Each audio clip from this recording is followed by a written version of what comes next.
들어가시게 되는데 베드로의 장모가 열병으로 앓아 누운 것을 보시고 그의 손을 만지시니 열병이 떠나가고 여인이 일어나서 예수께 수종들더라 라는 말씀이 기록되어 있죠.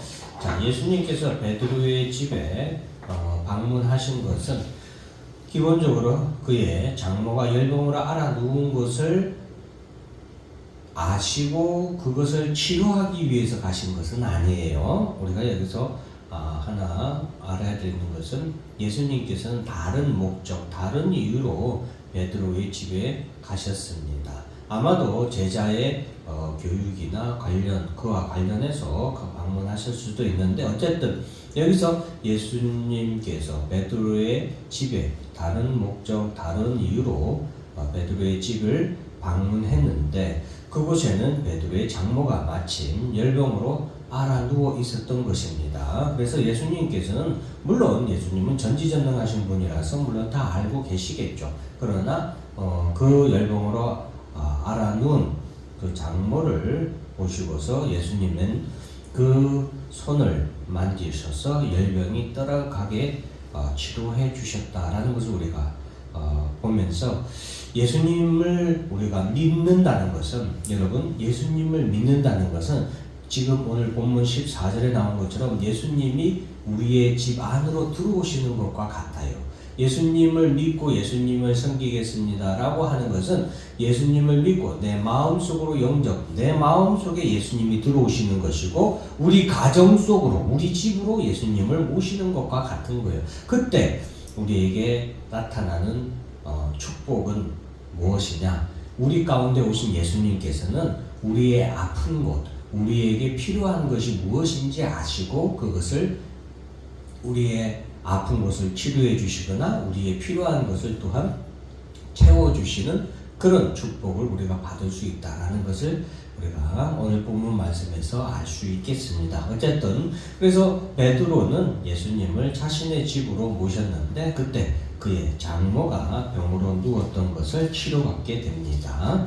자, 그리고 또 날이 저물었을 때에 귀신 들린 자들이 예수님께 나오거늘 예수님께서는 말씀으로 귀신들을 쫓아내시고 병든 자들을 다 고치셨으니 이는 선지자 이사야를 통해 하신 말씀에 우리의 연약한 것을 친히 담당하시고 병을 짊어지셨도다 함을 이루려 하심이더라.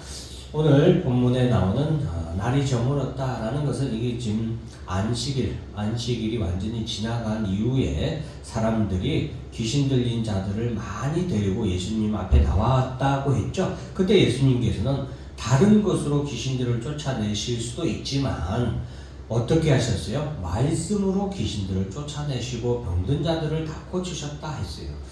예수님께서는 다른 능력으로도 귀신들을 쫓아낼 수 있고 병든 자들을 고치실 수 있지만 무엇으로 하셨다고요? 말씀으로 이러한 것들을 하셨다. 거기에서 자 우리가 그래서 하나님의 말씀을 사모할 때 우리에게 나타나는 축복 중에 하나는 이 말씀을 하면은 여러분 하나님의 말씀을 우리가 어린 주일학교 시절에 하나님 성경 말씀 외우기 대회 아니면 여름 성경학교 때 이럴 때에 하나님 말씀을 외우면은 이렇게 도장을 찍어주고 하는 그런 우리가 교육을 하거나 그런 일들을 하잖아요. 그것이 왜 그러냐? 하나님의 말씀에는 이런 능력이 있기 때문에 그래요. 그래서 여러분들이 여러분 마음에 참 심란하고 여러분 예를 들면 우울증이 찾아왔다 이럴 때에도 하나님의 말씀을 읽어보세요. 하나님의 말씀을 읽으면은 여러분 마음에 찾아온 이 우울증도 또 여러분의 마음에 이런 예를 들면 귀신이나 나쁜 악한 것들이 여러분을 집어삼키려고 올 때에 하나님의 말씀을 믿음으로 여러분들이 소리내서 읽으면은 그것만으로도 귀신을 물리치는 그런 능력이 나타난다는 것을 여러분들이 또한 알면 좋겠어요. 그래서 여러분들 공부하다가 혹은 아니면 무서운 밤길을 걷거나 아니면은 여러분이 어떤 일에 낙심하고 절망하여서 마음이 정말 다운되고 가라앉고 우울증이 찾아올 때 이런 때에 하나님의 말씀을 소리내서 한번 읽어보세요. 그러면은 여러분 마음이 치유를 받고 여러분 가운데 악한 귀신 영들, 이런 악한 영들도 물러간다는 사실을 우리가 배울 수 있겠습니다. 17절 말씀은 예수님이 이렇게 모든 병든 자들을 고치시고 나약한 부분들을, 연약한 것들을 고치시는 이런 모습들은 선지자의 말씀을 이루려고 하십니다 라고 말씀하고 있죠. 즉 이것은 예수님께서 이렇게 병든 자를 고치시고 또 귀신 들린 자를 말씀으로 귀신 들린 자를 쫓아내시고 귀신들을 쫓아내시고 하는 이 모든 이적, 이 모든 기적들을 행하시는 이유는 예수가 뭐라고 증거하시는 거예요? 예수가 그리스도다. 예수가 메시아다. 즉 지금 내가 성경에서 말한 메시아고 내가 바로 성경에서 말한 그리스도야. 나 예수가 바로 너희들이 기다리는 메시아고 그리스도다라고 말하는 것을 증거하시는 거예요. 그것이 바로 이사야에서 언급했던 우리의 연약한 것을 친히 담당하시고 병을 짊어지셨다라고 이사야에서 메시아에 대해서 언급하고 있는데 그게 바로 나야 라는 것을 예수님이 증거하고 계시는 것을 말씀하고 계십니다.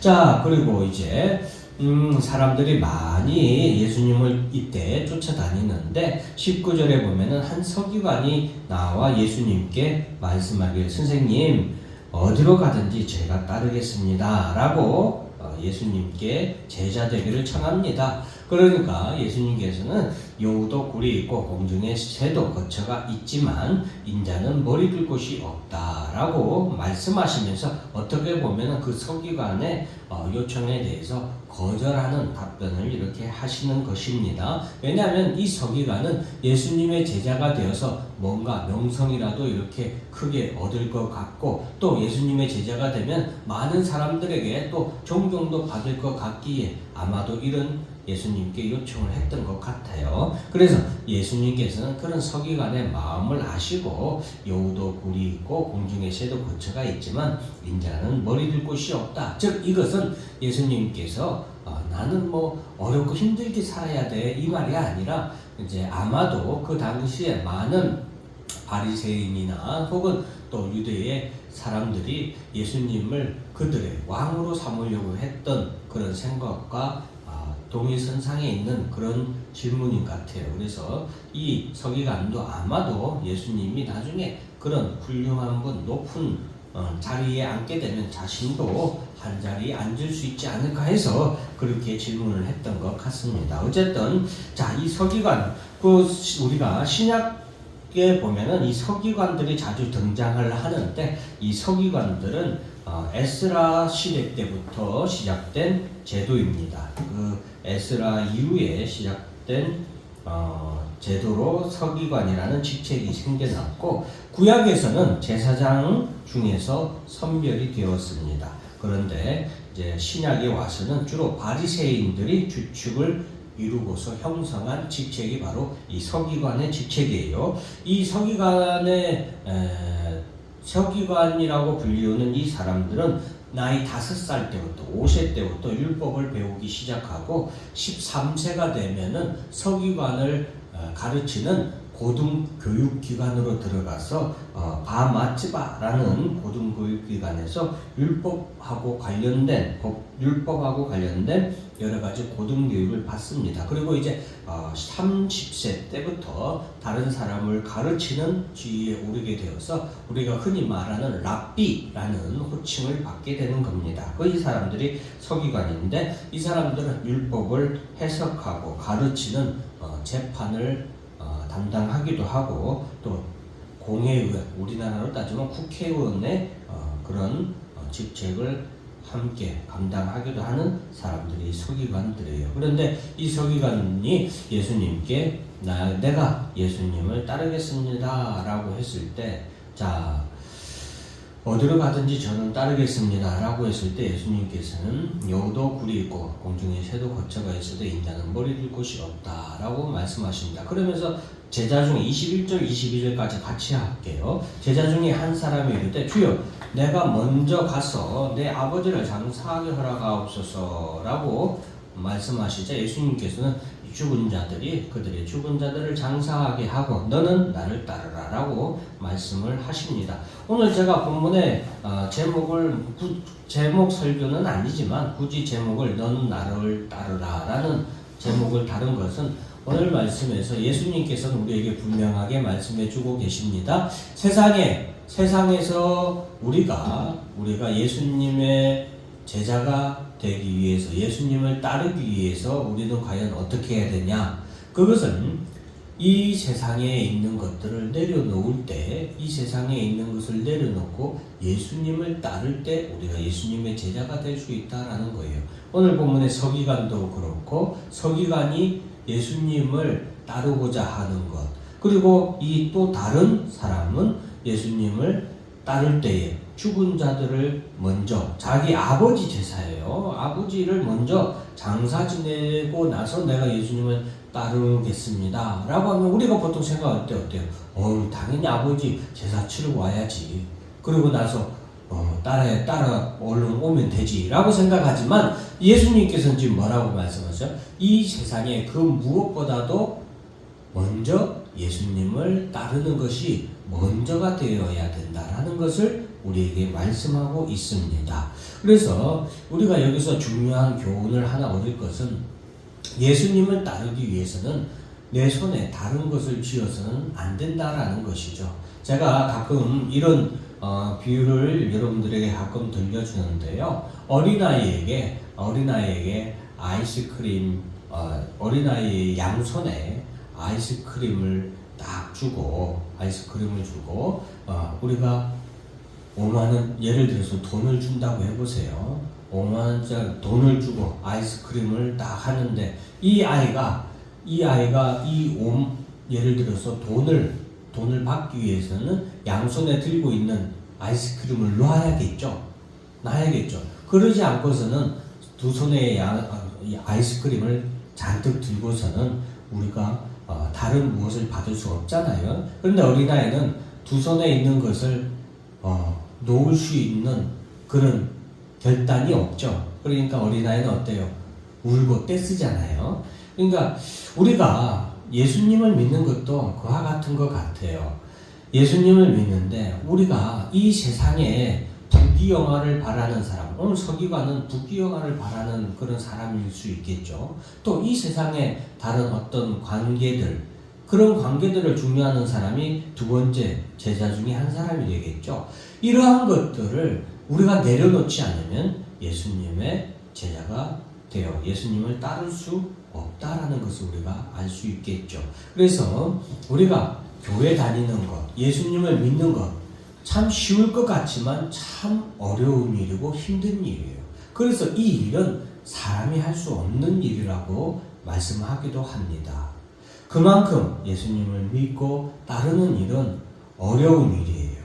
그런데 그 어려운 일인 만큼 또한 우리가 예수를 믿고 예수를 따르는 것을 소중하게 여기며 살아가야 되지 않을까, 여러분들 다시 한번 생각해 보시길 바랍니다. 그래서 오늘 예수님께서는 이 세상에 가장 다른 무엇보다도 함께 할 수 없고 다른 무엇보다도 먼저 해야 되고 가장 귀한 것은 바로 모든 것을 다 내려두고 나를 따르는 것, 그것이 바로 가장 귀한 일이고 가장 중요한 일이다라는 것을 여러분들 알아야겠습니다. 공부하는 학생 여러분들도 있는데 여러분 공부하는 그것보다도 더 중요한 것은 예수님을 따르고 주의를 지키는 것, 그것이 더 중요한 일이에요.